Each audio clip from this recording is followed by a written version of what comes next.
দেখুন, স্বয়ং মুখ্যমন্ত্রী বলেছিলেন মধ্যরাতের গুপ্ত তাণ্ডব।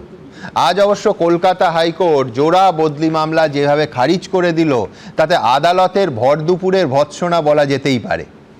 কলকাতা হাইকোর্টে মামলাকারী আইনজীবী হলফনামায় লিখেছিলেন 15 থেকে 19 মার্চ পর্যন্ত মাত্র 4 দিনে 46 জন আইএএস এবং আইপিএস অফিসারকে বদলি করা হয়েছে। সত্যিই তাই।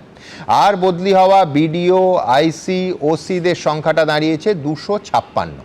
কিন্তু আজ কলকাতা হাইকোর্টের মাননীয় প্রধান বিচারপতি সুজয় পাল এবং মাননীয় বিচারপতি পার্থসারথী সেনের ডিভিশন বেঞ্চ এ নিয়ে জোড়া জনস্বার্থ মামলা শটান খারিজ করে দিল।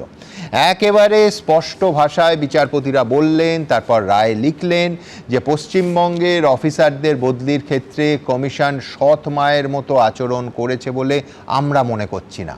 নির্বাচন কমিশন বেশি কিছু সংখ্যক অফিসারদের বদলি করেছে বলেই কমিশনের সিদ্ধান্ত স্বেচ্ছাচারী বা দুরভিসন্ধিমূলক বা খামখেয়ালি এমনটা কলকাতা হাইকোর্ট মনে করছে না।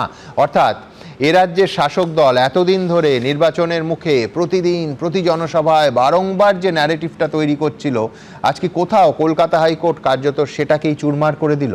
আমার প্রথম বক্তা আইনজীবী জয়ন্ত নারায়ণ চট্টোপাধ্যায় কি মনে করে?